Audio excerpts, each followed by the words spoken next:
அனைவருக்கும் வணக்கம். தமிழர் ஊடகத்தின் வாயிலாக அர்ஜுன். இன்னைக்கு நாம பார்க்க போற காணொலியின் தலைப்பு தமிழ் இனத்தின் பெரியார் தாத்தா நம்மாழ்வார் அவர்களை பத்தி தான் பார்க்க போறோம்.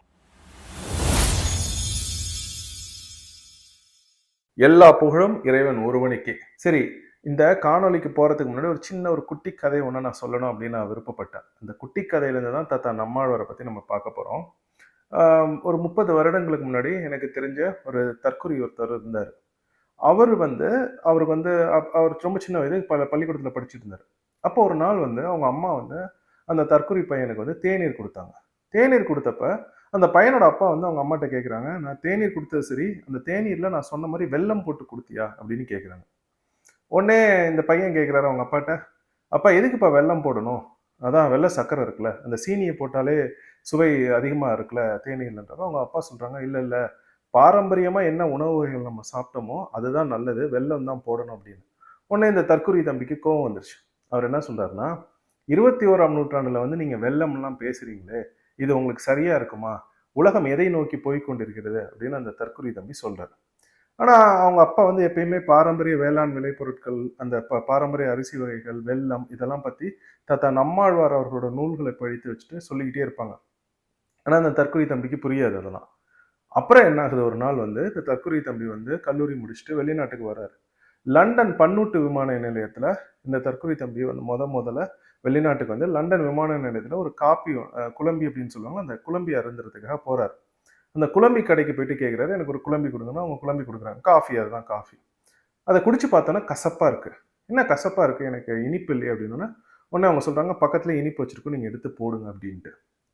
அப்புறம் அந்த தம்பி அந்த இனிப்பை திறந்து பார்க்குறப்ப அது வெல்லம் இருக்கு. இது ஒரு 2007 வாக்கில் நடக்குது.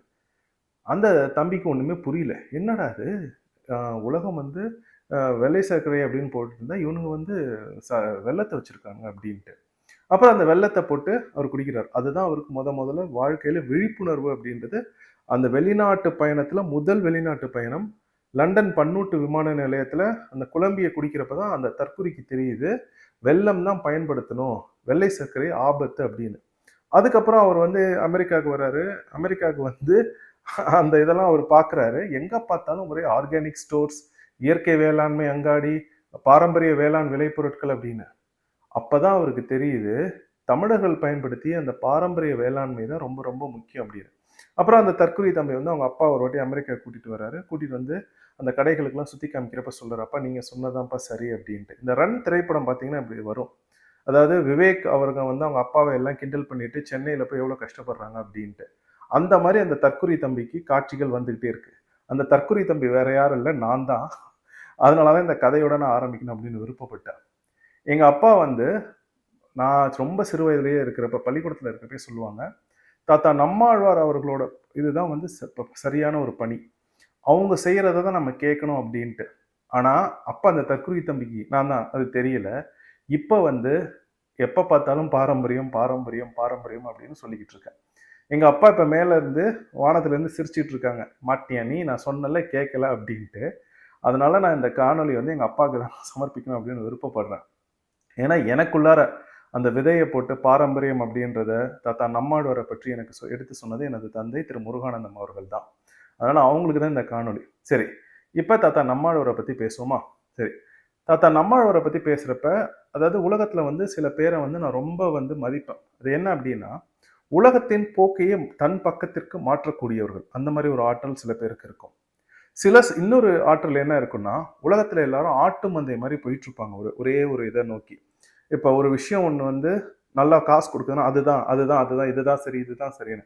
ஆனா அந்த ஆட்டு மந்தையிலேருந்து விலகி ஒரே ஒருத்தர் கேள்வி கேட்பாரு, இது எப்படி சரியா இருக்கும், இது தவறாச்சு, நாம இப்படிதானே சரியான ஒரு வாழ்வியல்ல இருந்திருந்தோம் அப்படின்ட்டு. அந்த மாதிரி ஒரு மாபெரும் ஆளுமை தான் தாத்தா நம்மாழ்வார் அவர்கள். ஏன்னா தமிழினம் ஆங்கிலேயர்கள்ட்ட அடிமையாகுது, இந்தியான்ற நாடு ஆங்கிலேயர்கள்ட்ட அடிமையாகுது. ஆங்கிலேயர்கள் இந்தியாவுக்கு வருகை தந்தது அப்படின்றது நம்முடைய பாரம்பரியத்தையும் மரபையும் மாற்றுவதற்காக, வேற எதுக்காகவும் கிடையாது. ஏன்னா அவங்க படையெடுத்து இந்த நாட்டை ஆக்கிரமிச்சா மட்டும்தான் அவங்களால அதை செஞ்சிருக்க முடியுமே தவிர வேற எப்படியும் செஞ்சிருக்க முடியாது. அப்போ அவங்க ஒரு செயல் திட்டத்தோட தான் வராங்க. இந்தியா அப்படின்ற நாடு பழம்பெருமைகளோட இருக்கிற நாடு.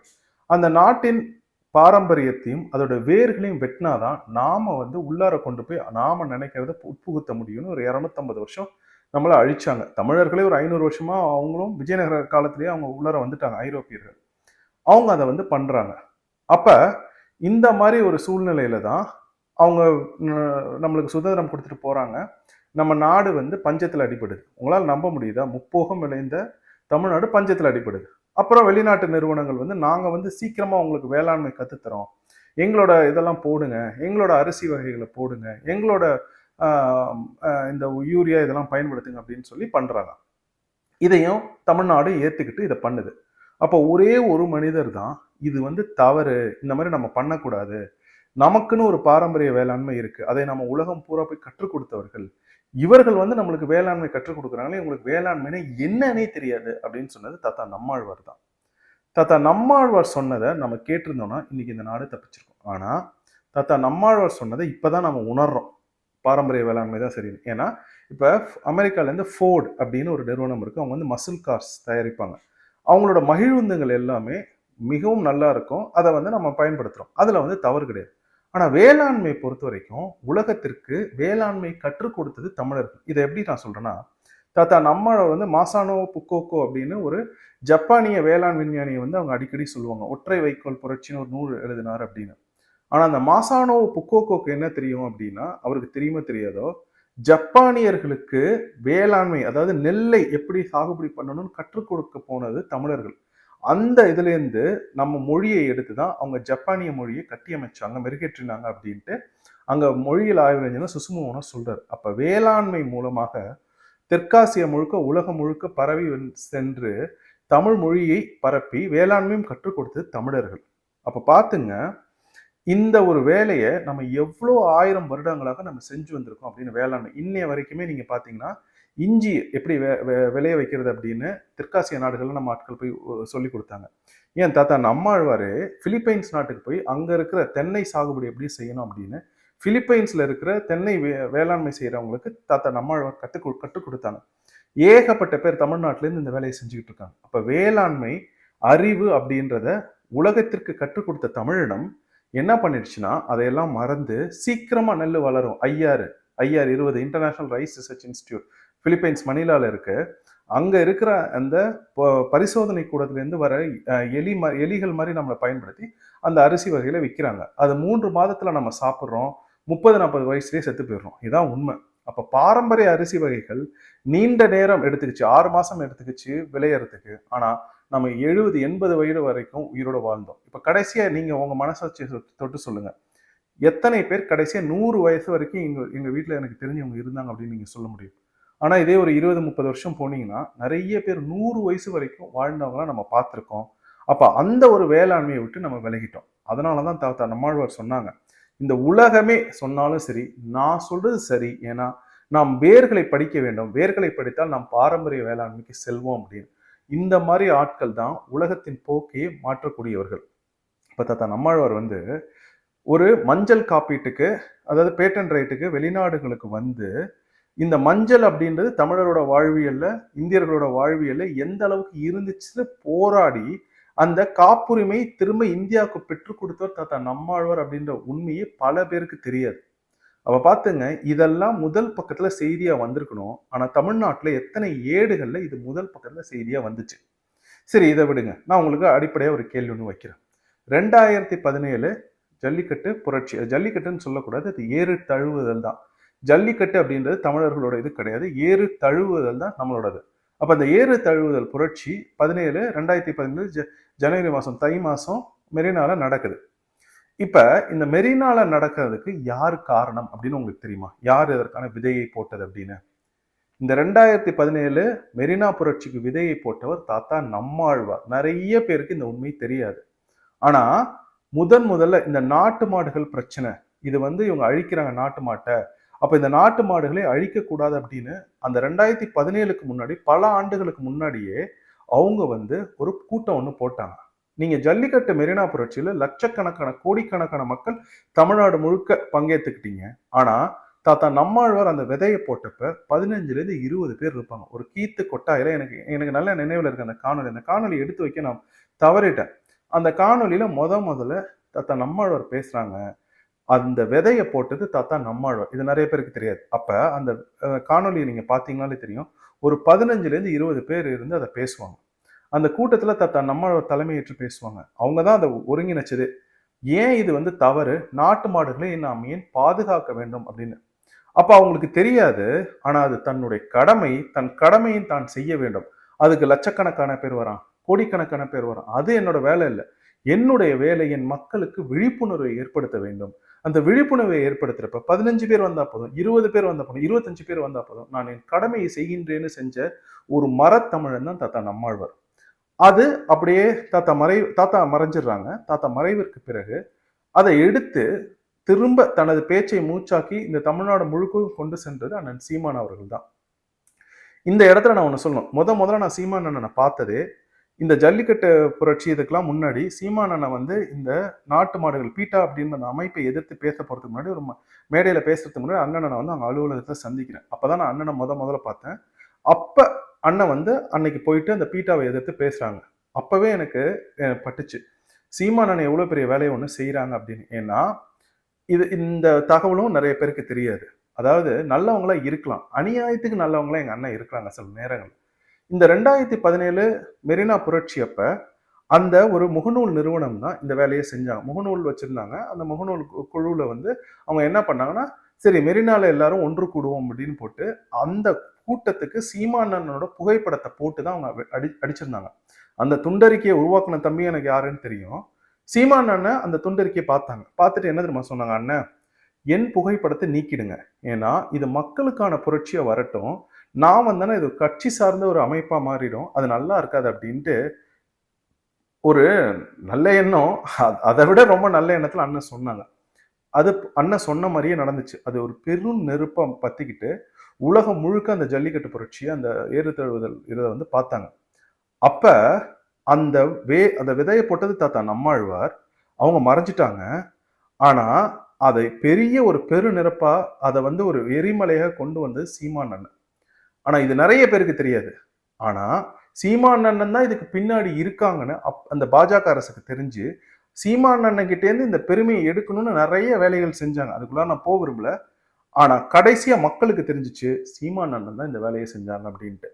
அதனாலதான் சொல்றேன், தாத்தா நம்மாழ்வார் போட்ட அந்த விதை, சில நேரம் சொல்லுவாங்க விதைத்தவன் உறங்கினாலும் விதைகள் உறங்குவதில்லைன்னு தாத்தா நம்மாழ்வாரே சொல்லுவாங்க. அவர் போட்ட விதை தாத்தா தவறிட்டாங்க. ஆனா அந்த விதைகள் பெரு விருட்சமா ஒரு ஆலமரமா வந்து ஒரு பெரிய புரட்சி ஒண்ணு நடந்துச்சு. ஆனா அதை கொண்டு சென்றது சீமான் அண்ணன் தான். இப்ப சீமான் அண்ணனுக்கும் தாத்தா நம்மாழ்வாருக்கும் இருக்க இந்த உறவு எப்படின்னா, தன்னுடைய கடைசி காலம், அதாவது தன்னுடைய கடைசி காலகட்டத்தில் தாத்தா நம்மாழ்வார் அவர்கள் நாம் தமிழர் கட்சியில தன்னை இணைத்து கொண்டு உறுதிமொழி எடுத்த புகைப்படங்கள்லாம் எங்ககிட்ட இருக்கு. அப்ப பாத்துங்க, இந்த மண்ணை நேசிக்கிற எல்லாருமே நாம் தமிழர் கட்சியை நோக்கி தான் படையெடுத்து வராங்க. ஏறு தழுவுதல் போராட்டம் முடிஞ்சிருச்சு. அடுத்தது மீத்தேன் போராட்டம். தாத்தா நம்மாழ்வாருக்கு வந்து ரொம்ப உடம்பு முடியல. அந்த காலகட்டத்துல தான் நமது பெரும் மதிப்பிற்கும் மரியாதைக்கும் உரிய திராவிட மாடலின் முதல்வர் ஐயா ஸ்டாலின் அவர்கள் மீத்தேன், அது தேன் அவர் காதல விழுந்திருக்கும் போல இருக்கு, நம்பூதிரிகள் சொன்னதை கேட்டு மீத்தேன் திட்டத்துக்கு கையெழுத்து போட்டு தமிழ்நாட்டை முழுவதுமாக முடிச்சுடணும் சோழ நாட்டை அப்படின்ட்டு ஆந்திராலேருந்து வந்து மூவேந்தர்கள் கட்டிய தமிழ்நாட்டை அழிச்சுட்டு இருந்தார். அப்ப இந்த மீத்தேன் அப்படின்றது எவ்வளவு ஆபத்தான ஒரு திட்டம் அப்படின்ட்டு நீங்க நம்ப மாட்டீங்க. தள்ளாத வயதில் தனது குச்சியை ஊன்றி கொண்டு வந்து தாத்தா நம்மாழ்வார் தமிழ்நாட்டுல அங்க சோழமண்டலம் முழுக்க இருக்கிற கிராமங்களுக்கு சென்று இந்த விழிப்புணர்வை ஏற்படுத்தினாங்க. உங்களால் நம்பவே முடியாது. அவங்க ஏற்படுத்தின விழிப்புணர்வை வச்சுதான் இந்த மீத்தேன் திட்டம் ரத்தானது. ஏன்னா கிராமத்துல இருக்கிற எல்லாரும் போராட ஆரம்பிச்சாங்க, எங்கள் வாழ்வாதாரமே போயிடும் அப்படின்ட்டு. அதுக்கப்புறம் தான் இந்த மீத்தேன் திட்டம் ரத்தானுச்சு. அப்பதான் இந்த மீத்தேன் திட்டம் ரத்தானத்திற்கும் மிக மிக முக்கியமான ஒரு காரணி தாத்தா நம்மாழ்வார் அவர்கள். எத்தனை பேருக்கு தெரியும் இதெல்லாம்? சரி, இதை விடுங்க. இதே சோழ மண்டலத்துல இதை பத்தி நான் நிறைய வாட்டி பேசியிருக்கேன். நான் பேசிதான் ஆகணும் தாத்தா நம்மாழ்வாரை பத்தி பேசுறப்ப. டிஆர் பாலு ஐயா வந்து சாராய ஆலை ஒன்று அமைக்கிறாங்க. ஸ்டாலின் ஐயா சொல்லி தான் அது நடக்குது. நல்லா கேட்டுக்கணும். சோழ நாடு முப்போகம் விளையிற நாடு. அந்த இடத்துல தண்ணீர் இருந்தா இந்த மாதிரி ஒன்று ஏதாச்சும் பண்ணுவாங்க, நாட்டை நல்லா ஆக்கிடுவாங்கன்னு நம்ம ஆட்கள், நான் ஐயா ஸ்டாலின் உங்களுக்கு சரி சொல்லணுமா யார் பின்னாடி இருந்து இயக்குறானா ஐயா ஸ்டாலினை, அவங்க சொல்றதை கேட்டுட்டு அந்த இடத்துல சாராய ஆலை ஒன்று ஐயா ஸ்டாலின் அமைக்கிறாரு பீனாமி பேர்ல. பீனாமி வந்து டிஆர் பாலு. அவ்வளவுதான். அவர் ஒன்றும் சுதந்திர போராட்ட தியாகி கிடையாது டிஆர் பாலு. அந்த டிஆர் பாலு அப்படின்ற அந்த ஐயா கிட்ட கொடுத்து நீங்க வந்து இந்த வேலையை செஞ்சு கொடுக்கணும் எனக்கு அப்படின்னோடனே மக்கள் குறை கேட்கும் கூட்டம் வருது. அந்த இடத்துல சாராய ஆலை அமைக்கக்கூடாது அப்படின்னு தாத்தா நம்மாழ்வார் மக்களை திரட்டி கொண்டு வந்து போராடுறாங்க. உள்ளார ரவுடியை வச்சு தாத்தா நம்மாழ்வாரை அடிச்சு ரத்தம் சொட்ட சொட்ட ஓட விட்டது ஸ்டாலினும் டிஆர் பாலுவும். இன்னைக்கு டிஆர்பி ராஜா அவர்கள் அந்த அண்ணனுக்கு வந்து கனிமொழி ஏதோ பேசுறாங்க அவங்க இந்த சாராய ஆலையை பத்தி, உடனே ஐயோ பதறிடுது. ஏன்னா இந்த விஷயம்லாம் வெளியில வந்துரும்ல. கேடு கட்டவனுங்க, கேடு கட்டவனுங்க இந்த அயோக்கியனுங்க. இந்த அயோக்கியனுங்களை விட்டு வச்சிருக்கதே தவறு. அப்ப ஒரு தன் தன் இனத்திற்காக தன் உயிரை கொடுக்கிற அளவுக்கு தாத்தா நம்மாழ்வார் போராடின அது ஒரு காணொலியா இருக்கு. இந்த காணொலியை நான் எடுத்து வைக்காம இருந்தது. அடிச்சு மண்டையை உடைச்சு ரத்தம் சொட்ட சொட்ட ஓட விடுவாங்க. பாத்துக்கோ. ஏறு தழுவுதல் போராட்டத்துக்கு காரணமா இருந்த தாத்தா நம்மாழ்வார், பாரம்பரிய வேளாண்மை மீட்டெடுக்கணும்னு சொன்ன மிக முக்கிய காரணம் அந்த தாத்தா நம்மாழ்வார், மீத்தேன் திட்டத்தை தன் தள்ளாத வயதில் குச்சியை ஊனி கொண்டு வந்து அதற்காக போராட்டம் பண்ணி அந்த திட்டத்தை ரத்து செய்த தாத்தா நம்மாழ்வார், அவரை சாராய ஆலை அமைச்சு இன்னைக்கு தமிழன் எல்லாம் குடிகாரனா இருக்கிறதுக்கு அந்த களங்கத்தை அந்த பழியை ஏற்றுக்கொள்ள வேண்டியது ஸ்டாலின் குடும்பமும் உதயநிதி ஸ்டாலின் குடும்பமும் தான். அவர்களுக்கு ஒத்து ஊதி அவர்கள் கேட்கிற வேலையை செஞ்சு கொடுக்குறது இந்த கூலிக்கு மாரடிக்கிற கூட்டமான டிஆர் பாலு அவர் மகன் டிஆர்பி ராஜா கூட்டம் தான். அப்ப இந்த வேலையை தான் அவங்க செஞ்சாங்க. சரிங்களா?